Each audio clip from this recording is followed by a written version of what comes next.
Ambassador, terrible news. Fleisch's door to her home flung open as her aide dashed in. Fleisch glanced up from the reports on the battle between Natra and Martin. Why are you so flustered? It's about the Crown Prince. I've obtained some documents. You won't believe what I found. Feast your eyes on this. It's about the Crown Prince? I've obtained... Fleisch caught the pages p.8 thrust at her. Ambassador, didn't you mention something was missing when you looked into the Crown Prince? I think this could be the answer. As Fleisch scanned the papers in front of her and listened to the excited, blubbering cries of her aide, her eyes widened in surprise. He attended the military academy? Yes, he studied at the Empire's military academy for 2 years. Disbelief raged in her mind, but it was the truth. This evidence was undeniable. Our academy is full of national secrets. Why was the royalty of a non-vassal nation? I don't know the details, but it seems he hid his title and passed himself off as a commoner. Those teachers may have been aware. How did he get admitted? It seems a high-flam official in the Empire recommended him. It could be because of the kingdom of Natra is famous for accepting his kind, long before other lands. Even though he held a position of power within the Empire, he must have been predisposed to helping the royal family in Natra for their role in protecting his people. It seemed likely. The Flam had an unbreakable bond, but there was something else Fleisch wasn't satisfied with. But why was this information omitted? I mean, I suppose it might cause some problems, but it's nothing too major. That's not all. Please read on. Pressed by her aide, Fleisch turned to the next page of the document. It was 2 years' worth of test scores. This is... She couldn't believe her eyes. Literature, history, math, fencing, military history. Every exam had excellent marks, taken by someone at the top of their class. The name was blacked out. It was already censored when I received it. It seems the name was intentionally redacted. Why would someone do such a thing? The answer came to her in a flash. We have the reason right here, Fleisch explained. It was to hide the disgraceful fact that a foreigner, let alone a royal, was at the top of the class instead of a person from the Empire. This was just unthinkable. How could something so foolish happen? The Empire had created and nurtured an enemy, and now the claw it had created was pointed at its throat, and that claw's name was Wayne Salema Arbalast. Below them, the Martin troops were on the brink of destruction. They might have been lauded as a strong army, but many of their men were ready to flee in the face of a surprise attack. How could anyone remain calm when assailed by a shower of arrows? Well, if there was anyone, it would be well-trained commanding officers and soldiers, experienced in battle and ready to rush in to defend their leader. There were a few men swarming their general at that very moment. Because of this, Ninim easily spotted him from her high vantage point. Archers continued to hit the remaining enemy soldiers. The cavalry were off. Understood. At Ninim's command, the cavalry charged down the hill all at once. The Martin troops were confused and helpless without their leader, and the Natra picked them off one after the other. It's going well, Captain. Of course, that was the plan, Ninim responded coolly as she recalled how she'd arrived here in the first place. Hide the troops. Yep. It was a few weeks before Martin would begin their invasion, and Wayne had just requested Ninim carry out a very specific plan in the meeting room. They'll be attacking us soon. According to my estimations, we'll be meeting each other here in the Polta wasteland. He pointed at a map spread out on the desk. It's dotted with mountains and hills, an ideal place to hide soldiers. Keep them there and launch a surprise attack when the time comes. I want you to command them for me, Ninim. I'm already discussing it with my men. I have a number of questions. She raised her hand. First, are you absolutely certain one will attack? The reports from my spies confirm it. There's no question they'll attack within the month. How many soldiers will we hide? Pick those you trust the most. Maybe 700 to 1,000. It'll be hard to hide a force any bigger than that, and it'll tip off the enemy if they see we have noticeably less manpower. Okay, so just enough to carry out an attack. Yeah, lure out the enemy and attack from the side. That's our best method, though it depends how the battle plays out. What about departing together? My soldiers can travel a bit faster to hide ourselves. That won't work. There are probably a few enemy spies in our troops, so if we divide the army in two later on, they'll rat us out. Then the attack will come to nothing, he reasoned. She nodded and saw no issues so far. She was most concerned about something else. Last question. Why me? Huh? Can our Miss Ninim not handle this? You're always going around acting so high and mighty, looking like you can do just about anything. But I see, so you can't do it. Ah, stop, ow, ow. Be serious. Okay, I get it. Stop twisting my fingers already, Wayne shouted, yanking his hand out of her grasp. It's simple. To pull this off, I need the right leader.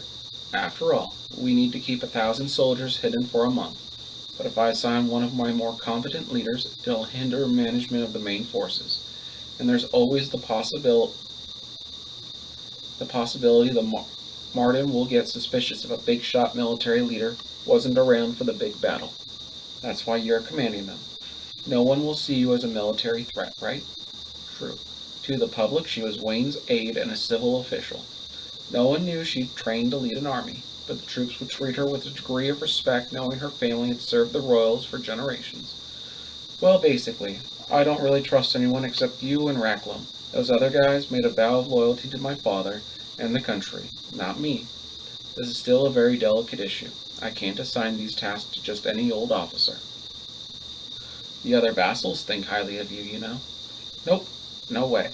If I'm careless for even a second, there's going to be a coup. History is all but proof that. His paranoia of enemies in plain sight made her shake her head internally. At this rate, it'll be a long way off until they could build a bridge of trust between Wayne and the other officials. Well, if it really looks like he can't do it, I still have other ways of going myself. I'm sure you can handle government affairs while I'm gone. I won't let that happen. If you're not here, Wayne, who will take command of the main army? Ah, well, I intended to put Hegel in command from the very start. I don't want to throw water on the soldiers' long-awaited chance at glory. Is this really all right? Don't worry, old man Hegel is, ridiculously strong. No need to worry. He's especially insane on the battlefield. If I went head-to-head with him, I'd hightail it out of there.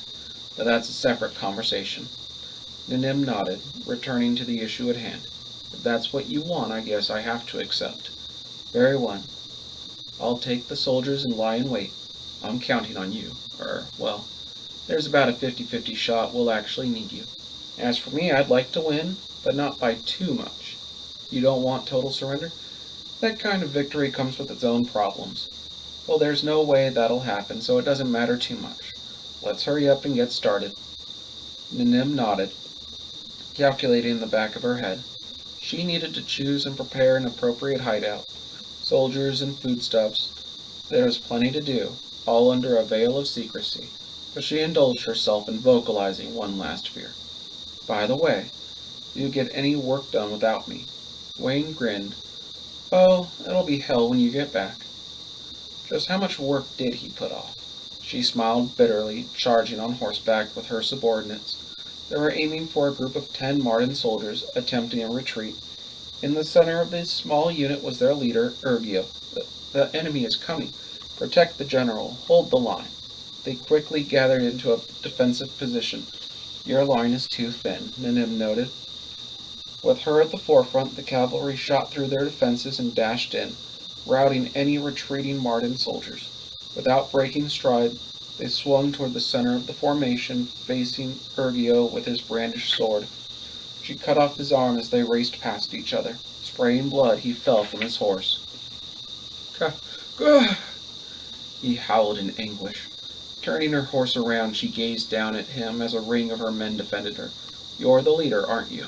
Soaked in his own sweat and blood, Ergio looked up as he writhed in agony, sweating. That voice, and that white hair. Surrender. You can still be saved if you get immediate medical treatment, she advised. But that sent Ergio into a blinding rage. Surrender. Surrender, you say? Don't screw with me, he howled. Warm blood poured from the gaping wound in Ergio's arm, and he breathed heavily on the verge of death. I'm the general of the Martin army. Do you think I'll submit to a woman, much less some ashy slave? I see. She swung her blade and, with one smooth motion, sliced through his neck. His head thudded onto the ground. Raise his head and spread the news. The enemy has been defeated. And do not let his dying words leave your mouth. Understood. The enemy leader was silent up to his final moments. Very well then. The adjutant raised the bloodied head and gave a hoot of victory. The soldiers answered with a long war cry, as the Marden troops fell silent, finally defeated. Ninim's eyes slipped past them, shifting her attention to the shadows of the mountain.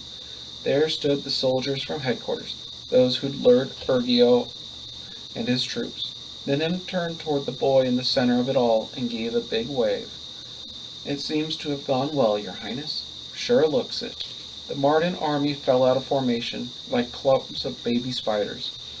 The loss of their general robbed them of the will to resist any longer. Though he'd suggested the surprise attack, it was beyond Wayne's expectations that they'd be able to successfully draw out and defeat the enemy leader. So I guess this battle's pretty much decided, Hegel noted. Because their general was defeated behind the hill, their main troops on the other side aren't aware the war is over. We must quickly spread the news of our safety and their leader's death. Once we do so, they'll retreat.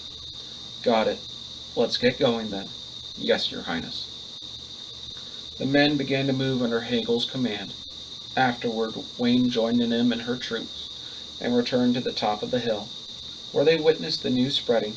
The prince had returned, and the Marden leader was dead. This gave heart to the Natra soldiers, and soured their enemies' morale. With many of Urgio's commanding officers killed and no one left to unite them, the Mardens scrambled to their feet and scampered away. In a little less than a day, the troops of Natra were the victors in this battle on the Polta wasteland. Each and every soldier swelled with triumph, drunk on the strongest liquor of all, glory. Well, all except one. So, what the hell do I do now? Wayne was the only one thinking about the future, and the only one filled with dread.